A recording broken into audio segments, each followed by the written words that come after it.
En el mes de diciembre, a principios de diciembre, ya comenzamos nuestra serie de Adviento, de Navidad, que concluyó este 24 de diciembre, celebrando el nacimiento de nuestro Señor, eh, y, y fue hace un par de días. Sin embargo, hoy día ya estamos derechamente, hoy día, eh, celebrando nuestro último culto de este año 2021.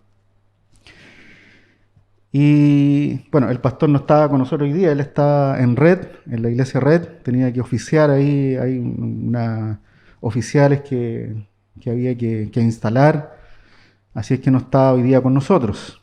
Mi nombre es Víctor Astudillo y voy a compartir en esta mañana el sermón, el último sermón del año. Tenemos ya este 2021, como les decía, acabamos de terminar nuestra serie de Navidad y hoy es el último mensaje del año. No es la serie, eso me dijeron tiene un sermón libre, pero no es tan libre. Generalmente cuando va llegando fin de año, lo que hacemos regularmente es hacer una evaluación del año que termina. Hay una reflexión, hay que reflexionar sobre lo que ocurre este año, hay un balance, hay una evaluación, una raya para la suma, a ver cómo estuvo este año. Sin embargo, puede que venga un año nuevo, ¿no es cierto? Un año que se avecina, ¿verdad? Sin embargo, podemos decir, como dice la diapositiva, es un nuevo año, pero es el mismo Dios, nuestro Dios. Lo único constante en nuestra vida y en la vida de la iglesia y en el mundo es Dios. Es el único que no cambia. Nosotros podemos cambiar, somos más viejos, un año más viejos. Sin embargo, es el mismo Dios, es nuestro mismo Dios. Así es que ese es el tema del sermón en esta mañana. Y para comenzar vamos a tener un momento de oración. Señor, te damos gracias porque tú nos permites reunirnos, Señor, en tu nombre, en forma presencial, pero también nuestros hermanos que están atentos a la transmisión en esta mañana. Te doy gracias porque con tu presencia, a través de tu Espíritu Santo, estás en medio de nosotros, en medio de nuestras familias, en medio de la iglesia y en medio de nuestros corazones. Y te pedimos en esta mañana que tú hables a nuestra vida. Necesitamos escuchar, Señor, más que nada, en este tiempo, tu voz, tu instrucción, tus bendiciones hacia la iglesia y hacia nosotros. Te pedimos que hables en esta mañana a tu iglesia, en el nombre de Jesús. Amén. Quisiera partir con una lámina, a ver si funciona, esa. Si alguno se recuerde o si alguno ha leído o ha escuchado por ahí esta frase, que dice: lo esencial es invisible a los ojos. Lo esencial es invisible a los ojos. No es un texto de la Escritura, no es un texto de la Biblia, para comenzar, para que ustedes sepan. No es efectivamente una cita bíblica, es sobre un libro. Un libro, y esta frase tiene algunas cosas de verdad, y que muchas veces nosotros pasamos como cristianos o como personas o no cristianas, pasamos muchas veces por alto algunas cosas esenciales. Esta frase está sacada de un libro que es del Principito. Es un libro no solo para niños, sino para personas adultas también, porque dice varias cosas que son más o menos profundas y que tenemos que entender y que muchas veces nos enseña. Efectivamente, esta frase es sacada de cuando está el Principito con un animalito, el sorno, ¿cierto?, que le está dando un regalo, y efectivamente le está entregando su amistad, le está entregando su amor. Y lo que significa esa frase, lo esencial es invisible a los ojos, es eso, es la que sigue. Es el verdadero valor de las cosas no siempre es evidente. El verdadero valor de las cosas no siempre es evidente. Es ese regalo que le da el animalito al Principito, la amistad y el amor. Y eso si lo extrapolamos a nuestra cotidianidad, a nuestra vida normal, a nuestra vida como cristianos, también muchas veces pasamos cosas por alto, cosas esenciales. Sobre todo esas cosas esenciales que atañen a nosotros como cristianos. Y muchas veces las pasamos por alto, muchas veces las olvidamos, pero están ahí, son parte nuestra. Como por ejemplo esta cita en Mateo 24, que dice, el cielo y la tierra pasarán, pero mis palabras jamás pasarán. Muchas veces se nos olvida que todo lo que está ocurriendo a nuestro alrededor, que todo lo que pasó, lo que pasa y pasará, todas esas cosas que estamos mirando hoy día ya no serán más, ya no existirán. Pero lo único constante, como vimos al principio, lo único que se mantiene firme, lo único que se mantiene en esta eternidad es Dios, porque Él es el Dios Todopoderoso. Y eso no tenemos que olvidarlo. Pase lo que pase en nuestra vida, en este país, en esta comuna, en esta ciudad, en este mundo, todo eso pasará, pero la palabra de Dios nunca pasará. Es importante que sepamos eso, porque muchas veces ocurre que esas cosas esenciales las olvidamos y nos preocupamos en demasía. Tendemos a preocuparnos demasiado de las cosas que están ocurriendo a nuestro alrededor. ¿Y por qué digo todas estas cosas? Porque en la evaluación que estamos haciendo, que vamos a hacer, ya sea en estos días, ¿no es cierto?, que termine el año, muchas veces nos encontramos con varias situaciones. Hemos pasado este año por muchas situaciones. Primero, miramos a nuestro alrededor y encontramos que tenemos un cambio climático, ¿verdad? Que es verdad, que hay incendios, en Chile tenemos una sequía extrema en varios lugares de nuestro país, que hay tormentas, que hay volcanes, ¿no es cierto?, que hacen erupción, que están hace más de un mes ya. Y hay un cambio climático que no podemos decir que no existe porque existe y nos preocupa. Eventualmente lo vemos en las noticias, en todos los lugares. Hubo una reunión mundial, ¿no es cierto?, para abordar esos temas hace poco tiempo. Es una situación que nos preocupa, ¿cierto? Pero también esta situación que nos tiene confinados hace un par de años ya, estamos recién aperturándonos, que es la pandemia, ¿no es cierto?, lo que ha hecho es que nos cambie todo el paradigma de nuestra vida cotidiana, de lo que hemos estado haciendo en nuestra vida normal, en la vida de la iglesia, en la vida de nuestro trabajo y de nuestras familias. Ha causado, ¿no es cierto?, que nosotros estemos confinados y que hayamos tenido pérdidas de familiares que se han marchado, que no hemos podido siquiera despedirnos de esas personas que han partido. Y claro, hace que nosotros nos preocupemos también como iglesia, como familia. ¿Y qué ocurren? Ocurren cosas respecto de esta pandemia. 276 millones hoy día están, y todos los días va aumentando los contagios. 276 millones, han muerto alrededor de un poquito más de 5 millones de personas en el mundo. Si esto hubiese pasado hace un siglo atrás, en el 1900, 1800, nos encontramos con la peste negra o con la gripe española, que también murieron millones y millones de personas. La ciencia ha avanzado y no ha permitido que murieran estos 270 millones de personas que están contagiados. Y es porque también hay una gracia común de parte del Señor de sostener también al mundo. Y hoy día lo que ha pasado, lo que ha ocurrido en nuestro país, también hace un par de años, un estallido, ¿no es cierto?, social que ha polarizado sectores de nuestra población y lo ha dividido en dos. Un país de extremo, ¿no es cierto?, que cree una cosa o que cree otra, independiente que tengamos nuestras posiciones. Hoy día hay una polarización política que divide al país y que ha causado, ¿no es cierto?, temas económicos, temas con respecto al relacionamiento con los demás.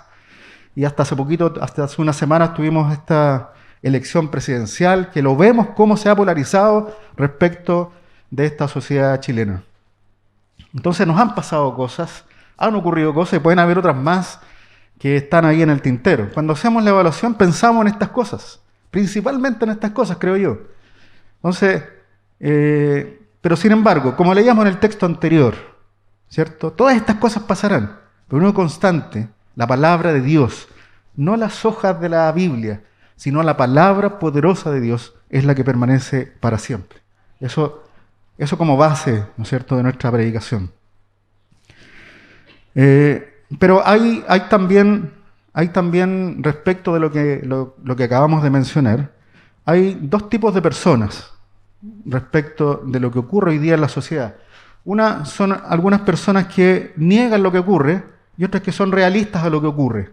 Primero, aquellas personas que niegan lo que ocurre, apagan la televisión, no ven noticias, no ven redes sociales, y dicen, ojalá este año pase rápido para que el próximo año sea mejor. De hecho, cuando saludamos a alguien a fin de año, le decimos que el próximo año sea mejor que el que acaba de terminar.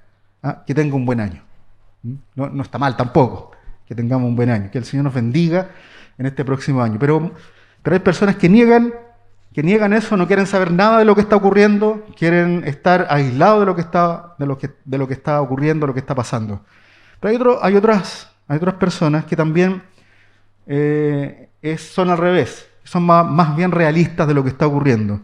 Entonces están como presos de la información y ven las noticias, ven redes sociales y leen el diario y lo que llega al celular. Están preocupados de lo que está ocurriendo, de lo que está pasando. ¿Cómo debe actuar o cómo debemos nosotros enfrentar esta situación como discípulos de Cristo? ¿Cómo lo enfrentamos? ¿Cómo lo vemos? ¿Qué posición tomamos respecto de nosotros como cristianos, como discípulos del Señor? Creo yo personalmente que la segunda opción es la mejor, pero acompañada de otra palabra, la palabra esperanza. O sea, somos realistas porque no podemos negarnos a lo que está ocurriendo. Tenemos una ciudadanía que no está aquí. Tenemos doble ciudadanía. Una ciudadanía que somos chilenos, aparece en nuestra cédula de identidad, que somos chilenos, somos extranjeros, qué sé yo. Es nuestra particularidad, digamos, donde estamos viviendo. Pero tenemos otra cédula de identidad, que es la de ser ciudadanos del reino de Dios. Pero también estamos acá. Entonces no podemos negarnos a lo que está ocurriendo a nuestro alrededor. ¿Cierto? No podemos negarnos. Pero tenemos que tener esperanza, porque esto no concluye aquí. Esto no termina hoy día, no termina mañana.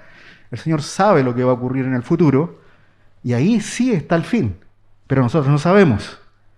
Tenemos esperanza de que el Señor nos va a restaurar, que va a restaurar todas las cosas el día de mañana, que va a venir con su poder y va a restaurar esta tierra, va a restaurar la naturaleza. Se va a acabar el problema climático y vamos a vivir juntamente con Él.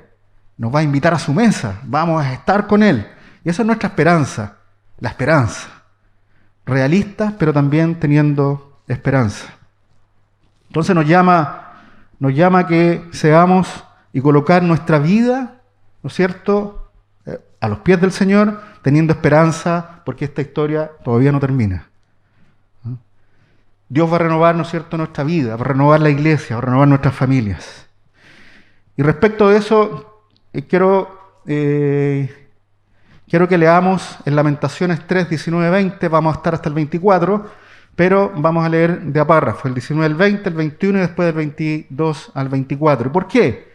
¿Y por qué hago toda esta introducción respecto de ser realistas pero también esperanzador? Porque lo que hace Jeremías, que escribe Lamentaciones, ¿verdad?, que es el profeta Jeremías, que se le llama el profeta llorón. ¿Por qué lloraba Jeremías? Jeremías era contemporáneo y vivió en aquel entonces, en el año 500, 600, cuando estaba siendo sitiada, o iba a ser sitiada, y él pasó también por el sitio de Babilonia, cuando ya quedaba solamente abajo en el sur, quedaba solamente Judá, ya las otras tribus habían desaparecido, pero quedaba Judá abajo, y Judá no se portó bien al final, se había portado mejor, pero terminó portándose como Israel.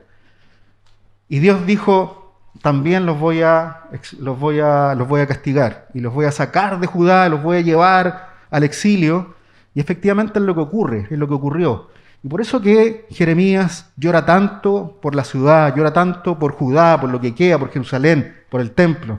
Lo que culmina, ¿no es cierto?, en que Judá es invadida, se llevan a la deportación, a Babilonia, a los más jóvenes, a las personas que podían trabajar, se deja a los pobres en Jerusalén, se destruye el templo, y Jeremías llora por eso.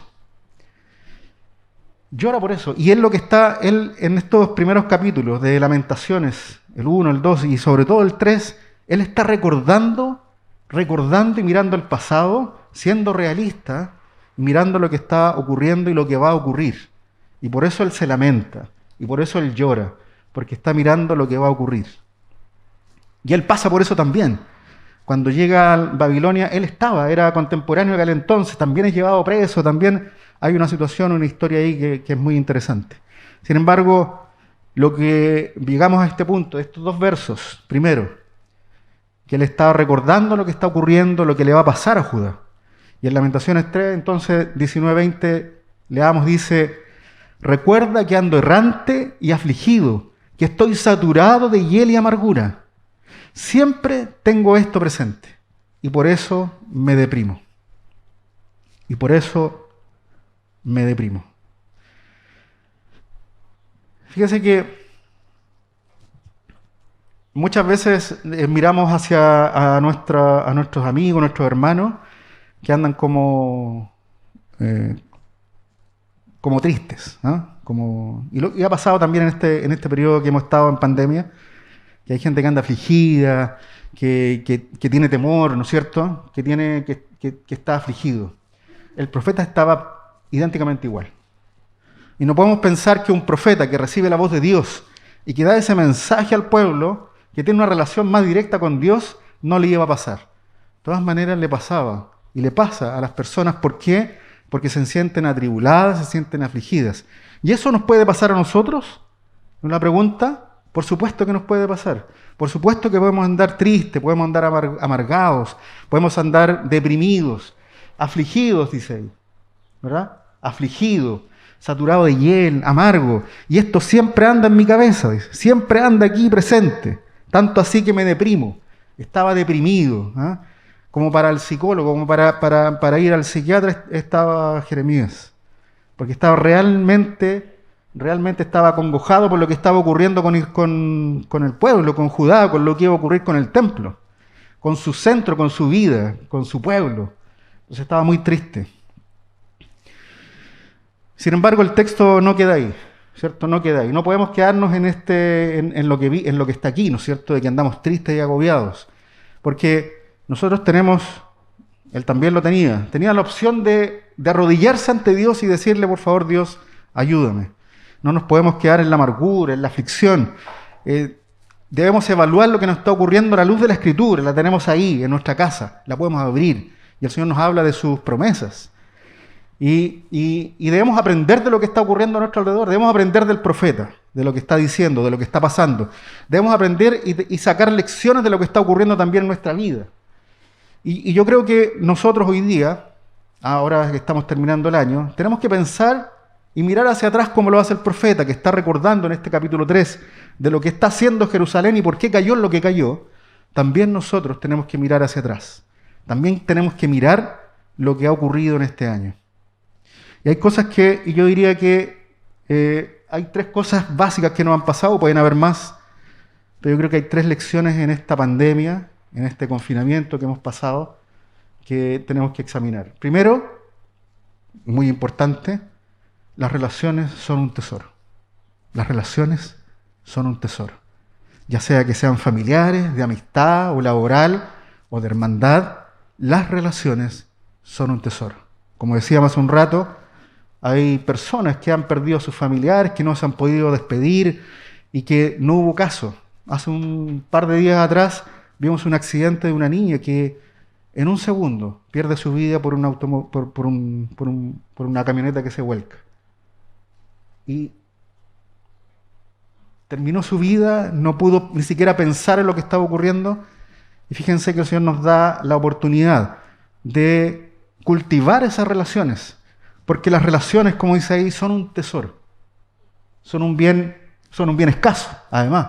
Cuando hay bienes escasos, eso pasa a ser de gran valor. Y las relaciones hoy día con los demás, con nuestra familia, son un tesoro. Abrazar a nuestra familia, estar con ellos. Si bien es cierto, en estas fiestas nos juntamos, pero la intención debe ser esa, de que siempre puede ser la última vez. Y debemos sacarle provecho a esas relaciones. Como segunda cosa que hemos aprendido en estos 2 años de pandemia, es que nosotros no tenemos el control de absolutamente nada. No tenemos el control de nada, ¿verdad? Si creíamos que algo podíamos tener de control. Yo llevo 2 años en la casa trabajando.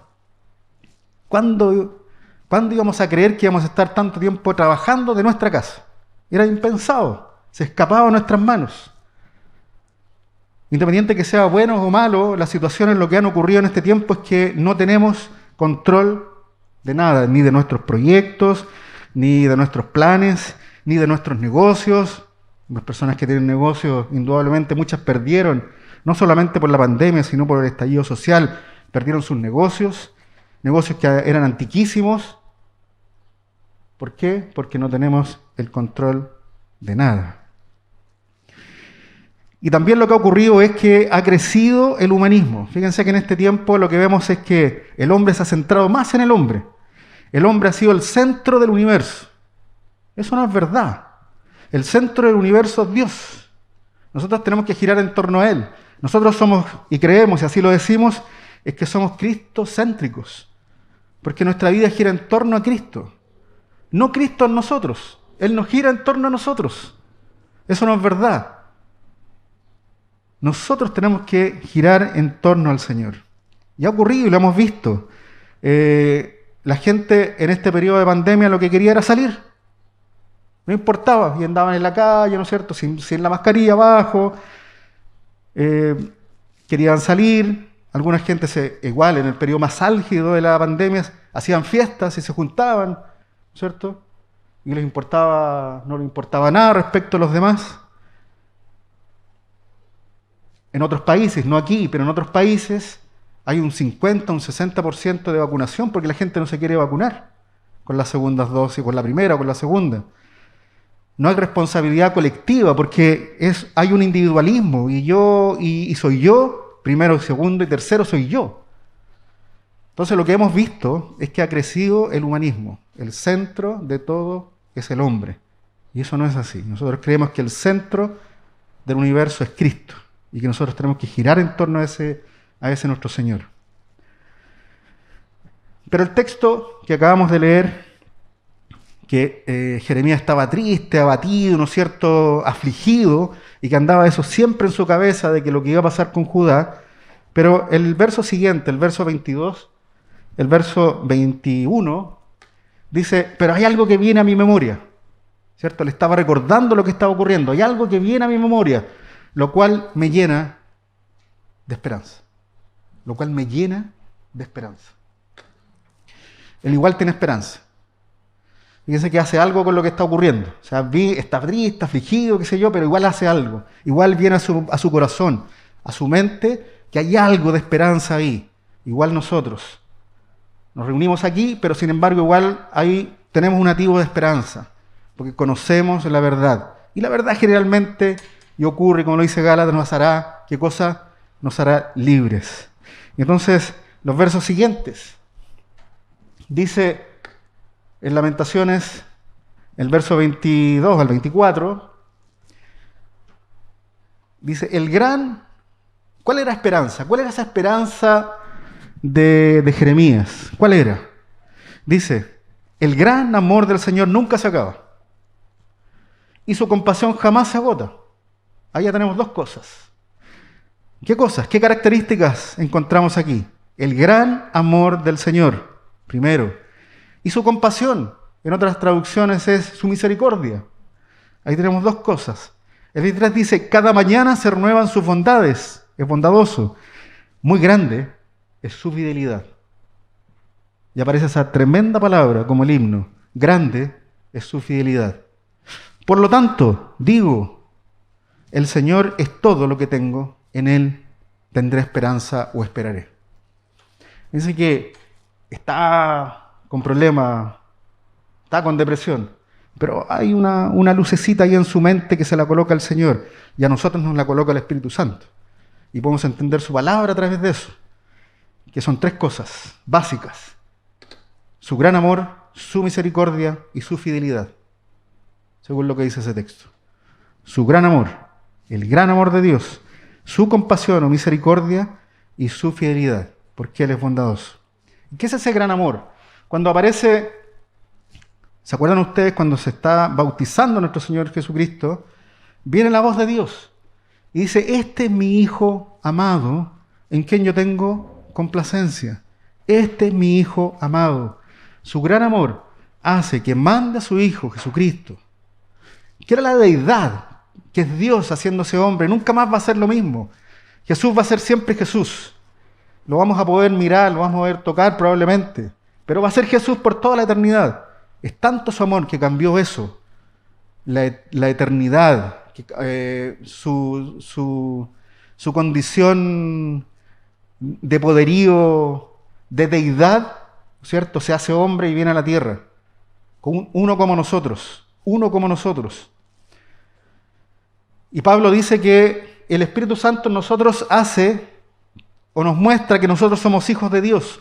Por lo tanto, nosotros somos hijos amados, así como Jesucristo, como Dios es de Jesucristo, ahí cuando estaba siendo bautizado, también nosotros somos adoptados como sus hijos.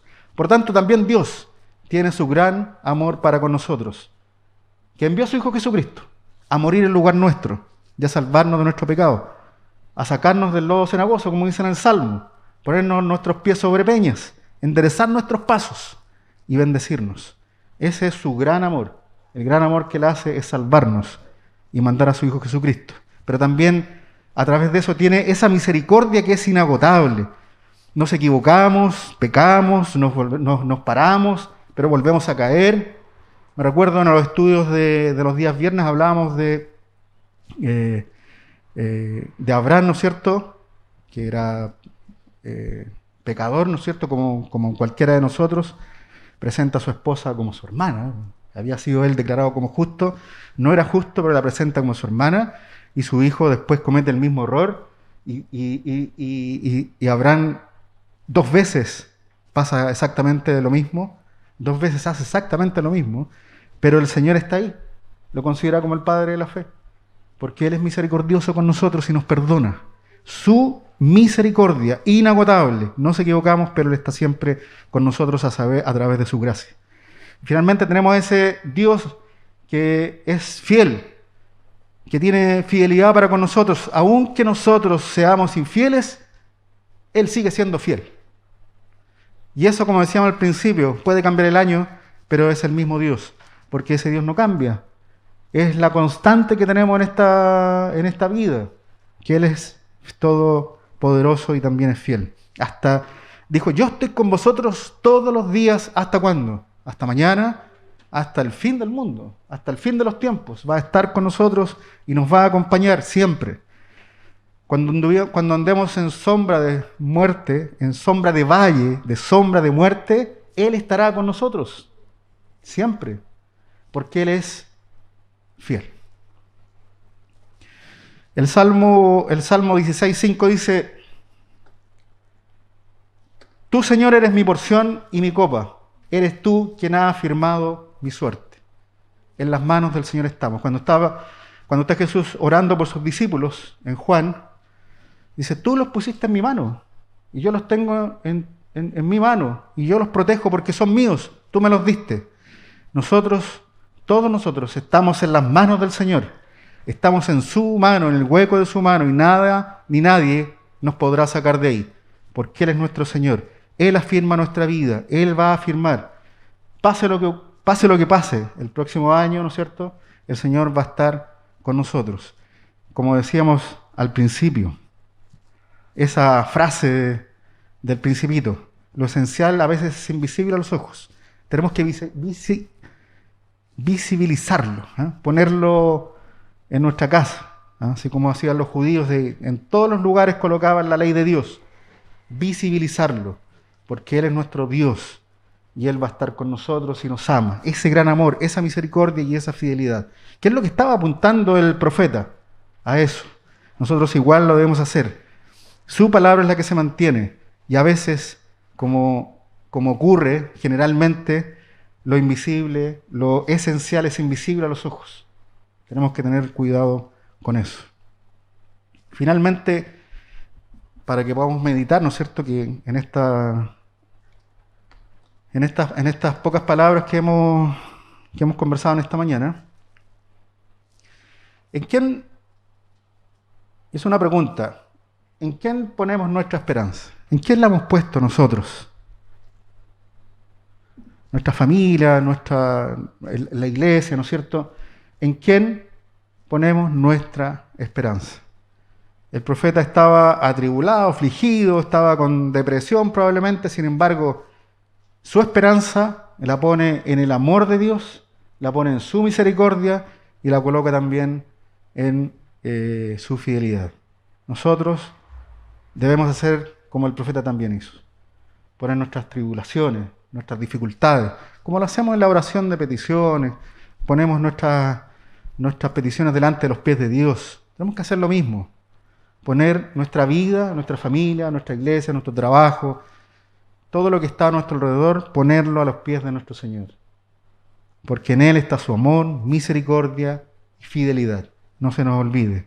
¿Mirando a qué cosa? Él estaba igual, el profeta, mirando lo que está ocurriendo, lo que va a pasar, ¿no es cierto? Pero también tiene una mirada de futuro, una mirada mirando al futuro, porque vendrá el Salvador también. De ahí saldrá el vástago, de ahí saldrá la vara, de ahí saldrá el león de la tribu de Judá. De ahí vendrá ese Salvador que restaurará todas las cosas, que nos restaurará a nosotros en el día postrero, en el día futuro, y que nos sentaremos a su mesa. Él nos invita a su mesa, y por eso que estamos, no está el pastor hoy día, pero tenemos nuestra Santa Cena, donde el Señor nos invita a un adelanto de lo que va a ser nuestra cena con Él, sentados a su mesa. Él nos invita y nos dice: vengan, siéntense conmigo. Dios bendiga a nuestra familia en el año que se avecina. Dios las bendiga y que esté con la iglesia, y que esté con usted, que esté con nosotros. Que podamos trabajar en lo que el Dios nos mandó hace harto rato y que probablemente hemos tenido en stand-by, ¿cierto? Que es predicar su palabra, a lo que la iglesia ha sido mandatada. Que pueda renovar nuestro compromiso. Ya pronto empezaremos, ya no pondremos las canciones allá, sino que estaremos cantando también en vivo. Vamos a tener que ir avanzando, ¿no es cierto?, gradualmente en la presidencialidad y estar volviendo. Chile es un país que está muy adelantado con este tema de las vacunas y probablemente volvamos, en un tiempo cercano, volvamos a una presencialidad más contundente, digamos. Así que luego también estaremos trabajando y volviendo a nuestra cuasi normalidad, ¿verdad? Que el Señor renueve nuestros compromisos. Nuestro compromiso no con la iglesia ni con las personas que están en la iglesia, sino con el compromiso es con Él, con Dios, ¿cierto? No es con nosotros. Así que Dios, y con ese Dios que nos ama, además, que Él es fiel y que también es misericordia. El Señor los bendiga. Les voy a pedir que tengamos un momento de oración. Gracias te damos, Señor, porque tú hablas a nuestra vida, Señor, a través de tu palabra. Ayúdanos, Señor, a atesorarla, a recordarla, Señor, que esas cosas esenciales para nosotros no las olvidemos, sino que estén puestas en nuestro corazón, que estén puestas en nuestra vida, Señor, para poder Señor, avanzar y estar en paz con los demás, estar en paz contigo, Señor.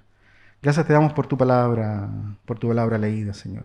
Damos gracias porque tú eres bueno, Señor, con tu iglesia, con tus hijos. En el nombre de Jesús. Amén.